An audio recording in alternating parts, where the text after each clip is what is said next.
उज़्बिल्लाहिमिनश्शैतानिर्रजीम बिस्मिल्लाहिर्रहमानिर्रहीम। अज़ीज़ तलबा अस्सलामु अलैकुम। उम्मीद है अब सब लोग खैरियत से होंगे। अल्लाह पाक आपको ज़िंदगी के हर मैदान में कामयाब करे और आपको अपने घरों में खुश और आबाद रखे, आमीन। पिछली दो वीडियोस में हमने आप लोगों की जो ये छठी नज़्म है प्यामे लतीफ़, नेशनल बुक फाउंडेशन वालों की जो आपकी नाइन्थ क्लास की किताब है, इसकी हमने तशरीह की थी। इस वीडियो में हम जो है इसकी मश्क करेंगे, इसका मरकज़ी ख्याल और इसके मश्की सवालात हम इसके करेंगे। तो सबसे पहले हम देखते हैं इसका मरकज़ी ख्याल। ये जो नज़्म है इसके शायर शाह अब्दुल लतीफ़ भटाई हैं और जिसका ये सिंधी कलाम है उनका, और वो सिंधी शायर थे और इसका तर्जुमा उर्दू में शेख अय्याज़ ने किया है। तो इसका मरकज़ी ख्याल ये है कि दुनिया बेइतदाली का शिकार है। चूँकि लोग अपनी बेइतदाली का इलाज ही नहीं करना चाहते, लिहाजा इनका कुछ नहीं हो सकता। बेइतदाल लोगों को चारा साजान यानी जो पीर व मुर्शद बुज़ुर्ग लोग होते हैं, नेक लोग होते हैं, उनकी सोहबत इख्तियार करनी चाहिए, तो बीमारी जाती रहेगी। अल्लाह ताला की तारीफ़ भी बड़े खूबसूरत अंदाज में इसमें की गई है। इसी तरह बताया गया है कि वो लोग जो मोहम्मद मुस्तफ़ा सल्लल्लाहु अलैहि वसल्लम को मानते हैं उनका ईमान कामिल होता है, यानी मुकम्मल होता है। ये इस नज़्म का मरकज़ी ख्याल है। अब हम इसके सवालात के जवाबात देखते हैं। आप लोगों के पेपर में आपका हिस्सा शेर जो आता है उसमें आपको नज़्मों और गज़लों के जो है शेर दिए जाते हैं और उनसे मुतालिक फिर जो है नीचे सवालात दिए जाते हैं जिनके जवाब आप लोगों ने लिखने होते हैं। अब ये जो शेर है, बेइतदालियों से नहीफ़ो नज़ार हैं, खुद सर हैं और चारा गरी का शिकार है। इस शेर का मफ़हूम लिखें। तो इसमें इंसान अपने बुरे अमाल और बुराई में हद से इतना बढ़ गया है कि अब वो बहुत ही कमज़ोर और लाचार हो चुका है।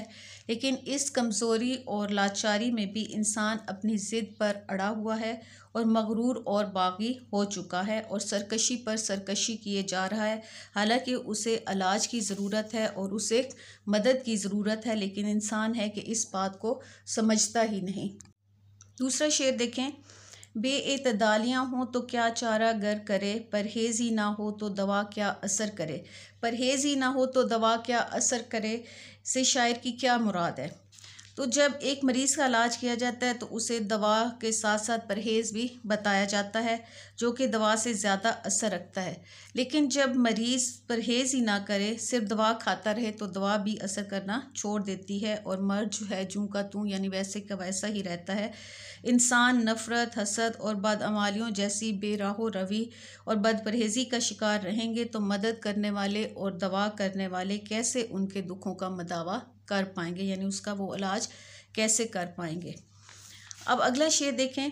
चारा साज़ों में बैठना सीखो, फिर ना होगा कभी कोई आज़ार, रास आएगा उनका कुर्ब तुम्हें जो बदलते हैं फितरते बीमार। शायर के मुताबिक फ़ितरत बीमार को बदलने की सलाहियत किन लोगों में होती है।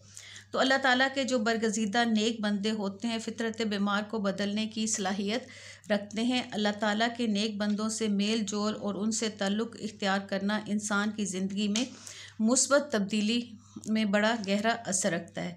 तक़वा और अहले अल्लाह की सोबत जो है वो इसमें बड़ी जो है असर रखती है। तो इरशाद बारी ताला है, ए ईमान वालो अल्लाह का तक़वा इख्तियार करो और जो लोग दीन में सच्चे और पक्के हैं उनके साथ रहो। अगला शेर देखें। और कोई हो चारा साज अगर चारा दर्द बेअसर हो जाए, उसको हाजत नहीं मसीहा की जिस पे महबूब की नज़र हो जाए। तो उसको हाजत नहीं मसीहा की जिस पे महबूब की नज़र हो जाए का क्या मफ़हूम है। तो इससे मुराद ये है कि आशिक के दर्दो कर्ब में तब तक कोई कमी नहीं होती जब तक महबूब खुद उसके दर्द का मदावा ना करे।